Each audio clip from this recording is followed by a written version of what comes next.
Congress party ఎప్పుడు ఏర్పాటైంది? Congress party యొక్క ప్రస్థానం ఏంటి?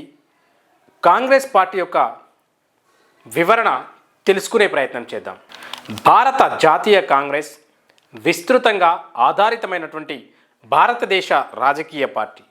1885లో ఏర్పడిన భారత జాతీయ కాంగ్రెస్ గ్రేట్ బ్రిటన్ నుండి స్వతంత్రం కోసం భారత ఉద్యమంలో ఆధిపత్యం చెలాయించింది.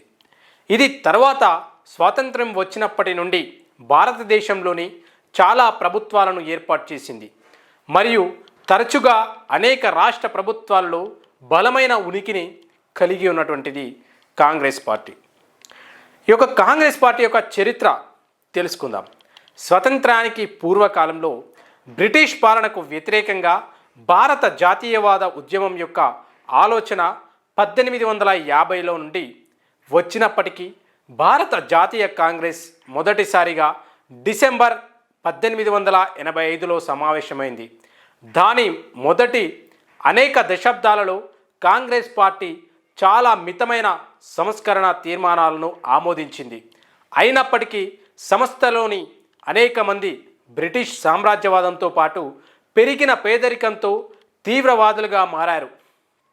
20వ శతాబ్దం ప్రారంభంలో పార్టీలోని అంశాలు స్వదేశీ విధానాన్ని ఆమోదించడం ప్రారంభించినాయి. ఇది దిగుమతి చేసుకున్న బ్రిటిష్ వస్తువులను మరియు ప్రమోట్ చేసిన భారతీయ ఉత్పత్తులను బహిష్కరించాలని భారతీయులకు పిలుపునిచ్చింది.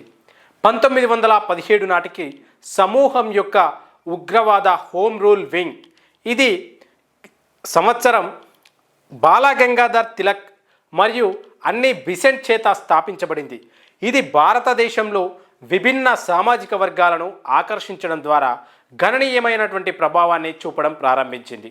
1920 మరియు 1930లలో కాంగ్రెస్ పార్టీ నాయకత్వం వహించింది మోహన్ దాస్ అంటే మహాత్మా గాంధీ అహింసాయుత సహాయ నిరాకరణను సమర్థించడం ప్రారంభించాడు.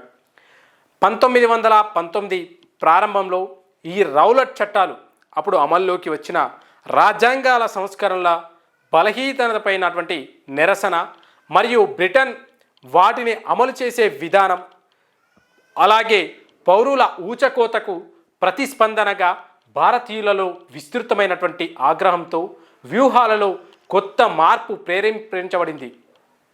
ఏప్రిల్లో అమృత్సర్, ఈ పంజాబ్లో 1929లో ఏర్పడిన ఆల్ ఇండియా కాంగ్రెస్ కమిటీ అనేక శాసనోల్లంఘన చర్యలు అమలు చేయబడ్డాయి. ఇది బ్రిటిష్ పాలనకు నిరసనగా పన్నులను ఎగవేయాలని సూచించింది. ఆ విషయంలో 1930లో గాంధీ నేతృత్వంలో జరిగిన స్టాల్ మార్పుగా చెప్పుకోదగ్గది.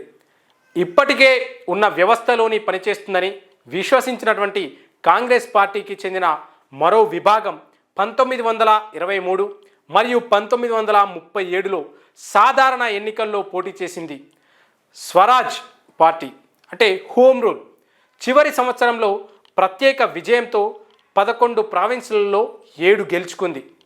1939లో రెండవ ప్రపంచ యుద్ధం ప్రారంభమైనప్పుడు బ్రిటన్ భారతదేశం ఎన్నుకోబడినటువంటి కౌన్సిల్ను సంప్రదించకుండా భారతదేశాన్ని యుద్ధ భూమిగా మార్చింది. ఆ చర్య భారతీయ అధికారుల కోపం తెప్పించింది మరియు పూర్తి స్వతంత్రం లభించే వరకు భారతదేశం యుద్ధ ప్రయత్నాలకు మద్దతు ఇవ్వదని ప్రకటించింది. ఈ కాంగ్రెస్ పార్టీని ప్రేరేపించినప్పుడు 1942లో బ్రిటిష్ వారు భారతదేశం నుండి నిష్కరించాలనేటువంటి డిమాండ్కు మద్దతుగా సామూహిక శాసనోల్లంఘన సంస్థ స్పాన్సర్ చేసింది. బ్రిటిష్ అధికారులు గాంధీతో సహా మొత్తం కాంగ్రెస్ పార్టీ నాయకత్వాన్ని ఖైదు చేయడం ద్వారా ప్రతిస్పందించారు మరియు అనేక మంది 1945 వరకు జైల్లోనే ఉన్నారు.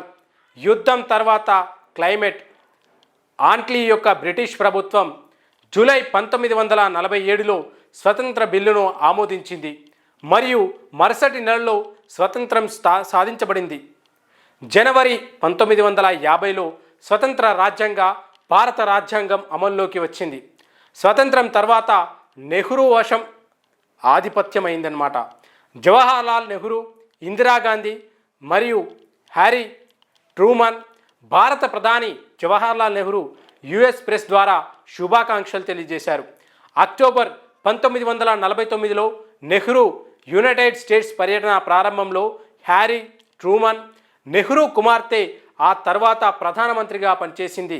1951 నుండి 1964లో ఆయన మరణించే వరకు జవహర్లాల్ నెహ్రూ 1951, 1952 నుండి 1957 మరియు 1962 ఎన్నికల్లో అఖండ విజయాలు సాధించిన కాంగ్రెస్ పార్టీపై ఆధిపత్యం చెలాయించారు. పార్టీ 1964లో లాల్ బహదూర్ శాస్త్రిని ఎన్నుకోవడాన్ని మరియు 1966లో ఏకమైంది.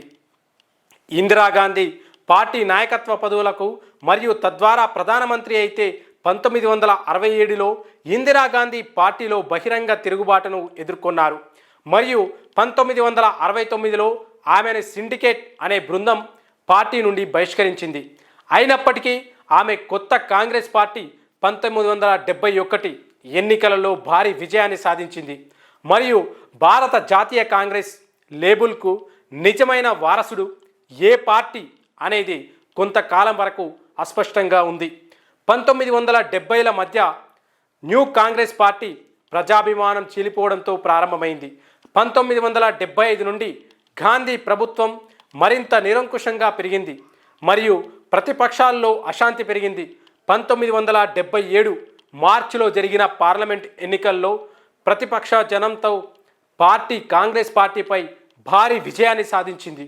లోక్సభ, భారత పార్లమెంటు దిగువ సభ కాంగ్రెస్ 153 సీట్లు, 295 సీట్లు గెలుచుకుంది. గాంధీ స్వయంగా తన జనతా ప్రత్యర్థి చేతిలో ఓడిపోయారు. జనవరి 2, 1978న ఆమె మరియు ఆమె అనుచరులు విడిపోయి కొత్త ప్రతిపక్ష పార్టీని స్థాపించారు.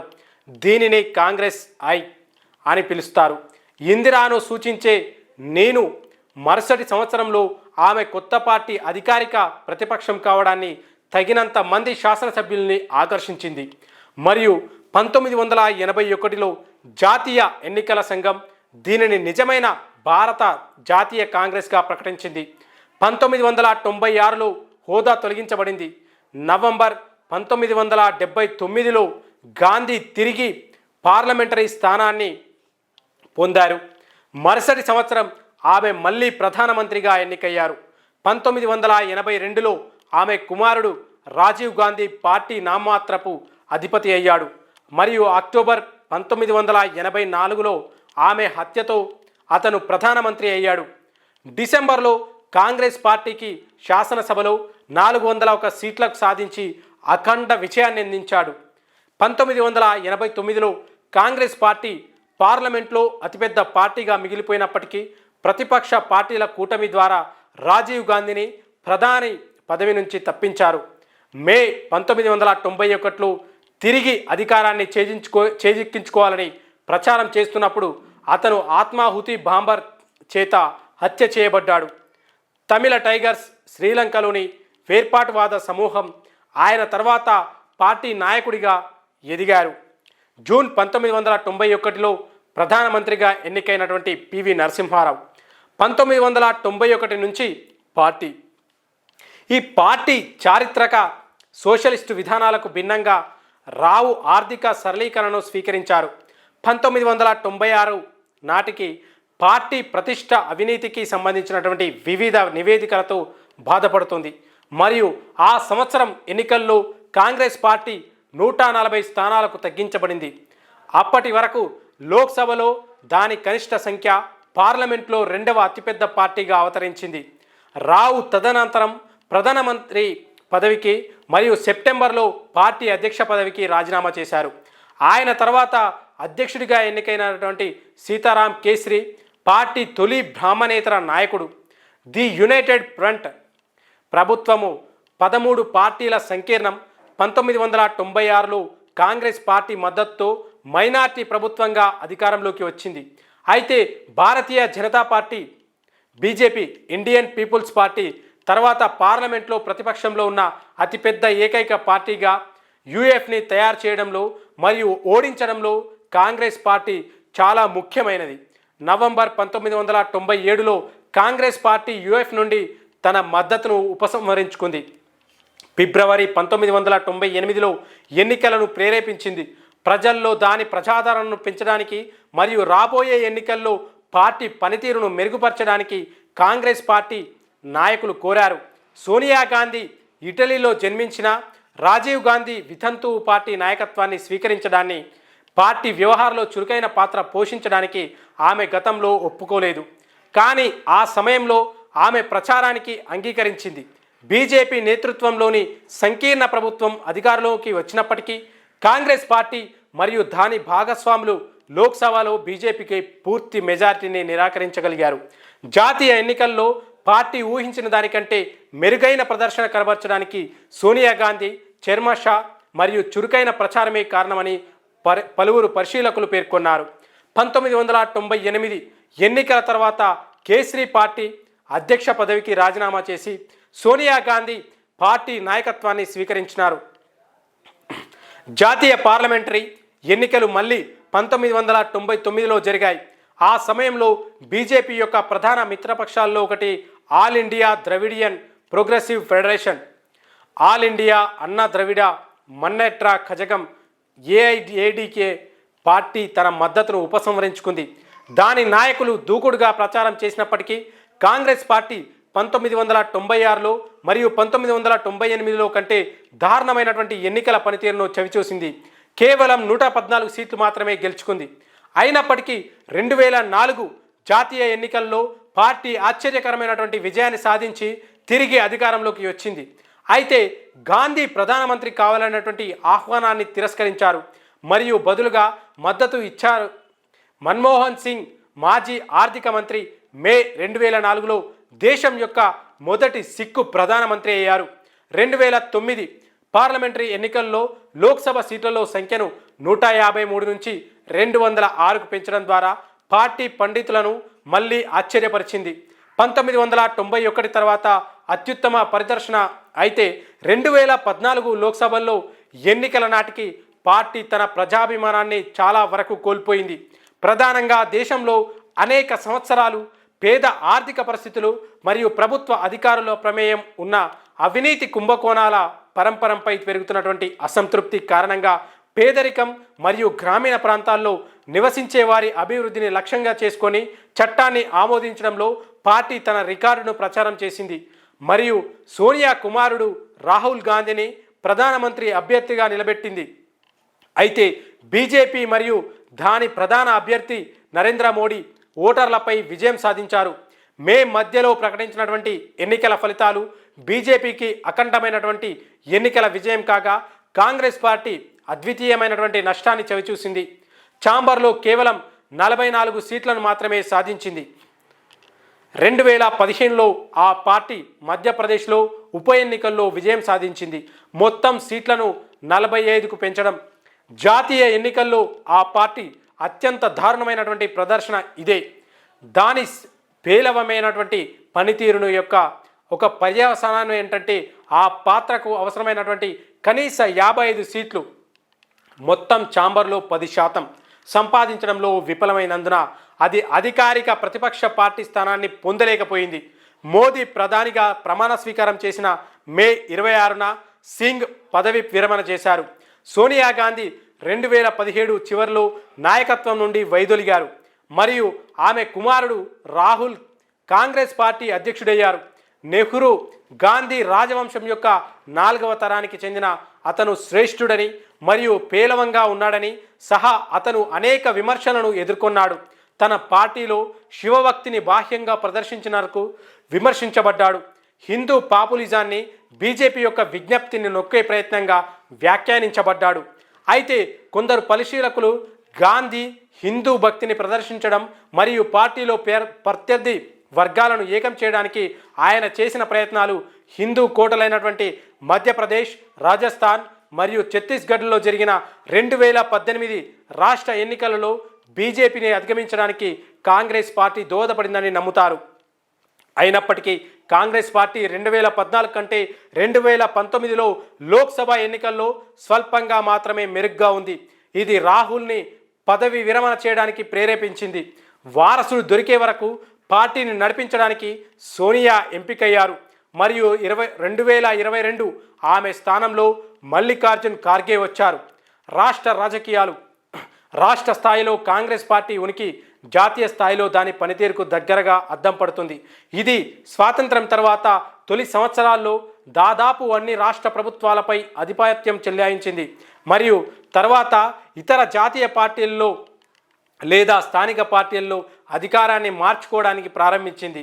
అయితే 21వ శతాబ్దం ప్రారంభంలో రాష్ట్ర రాజకీయాల్లో కాంగ్రెస్ ప్రభావం కేవలం మైనార్టీ రాష్ట్ర ప్రభుత్వాలను మాత్రమే నియంత్రించే స్థాయికి క్షీణించింది. పార్టీ ఈశాన్య మరియు ఉత్తరాది రాష్ట్రాల్లో మెరుగ్గా మరియు చాలా దక్షిణాది రాష్ట్రాల్లోనే పేలవంగా ఉంది. పార్టీ యొక్క విధానం మరియు నిర్మాణం ఎలా ఉందంటే, కాంగ్రెస్ పార్టీ క్రమానుగతంగా నిర్మాణాత్మకమైనటువంటి పార్టీ. రాష్ట్ర మరియు జిల్లా పార్టీల నుండి ప్రతినిధుల వార్షిక జాతీయ సమావేశానికి హాజరయ్యారు. ఇది అధ్యక్షుడిని మరియు అఖిల భారత కాంగ్రెస్ కమిటీని ఎన్నుకుంది. అయితే 20 మంది సభ్యుల కాంగ్రెస్ వర్కింగ్ కమిటీలో వీరిలో ఎక్కువ మంది సభ్యులు పార్టీ అధ్యక్షునిచే నియమించబడ్డారు. పార్టీ అధికారంలో ఉన్నప్పుడు ప్రధానమంత్రి చేత ఎంపిక చేయబడతారు.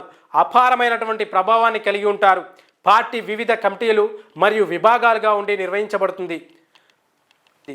పార్టీ క్షీణిస్తున్న అదృష్టాన్ని ప్రతిబింబిస్తూ 1990లో మరియు పార్టీ సభ్యత్వం దాదాపు 40 మిలియన్ల నుండి 21వ శతాబ్దం ప్రారంభంలో 20 మిలియన్లకు పడిపోయింది.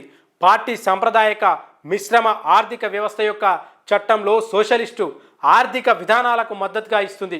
అయితే 1990లలో ఇది ప్రైవేటీకరణను మరియు ఆర్థిక వ్యవస్థ యొక్క నియంత్రణ సరళింపులో సహా మార్కెట్ సంస్కరణలను ఆమోదించింది. అట్టడుగు కులాల్లో సహా పౌరులందరికీ సమాన హక్కులను ప్రోత్సహించే లౌకిక విధానాలకు కూడా ఇది మద్దతు ఇచ్చింది. ప్రచన్న యుద్ధ కాలంలో చాలా వరకు కాంగ్రెస్ పార్టీ అనైతికతను యొక్క విదేశాంగ విధానాన్ని సమర్థించింది. ఇది భారతదేశం పశ్చిమ దేశాల్లో మరియు కమ్యూనిస్టు దేశాల్లో సంబంధాలను ఏర్పరచుకోవాలని, అయితే దేనితోనైనా అధికారిక పొత్తులను నివారించుకోవాలని పిలుపునిచ్చింది. ఏది ఏమైనప్పటికీ పాకిస్తాన్కు అమెరికా మద్దతు పార్టీ 1971లో సోవియట్ యూనియన్తో స్నేహ ఒప్పందాన్ని ఆమోదించేలా చేసిందని చెప్పవచ్చు. ఇది కాంగ్రెస్ పార్టీ యొక్క వివరణ.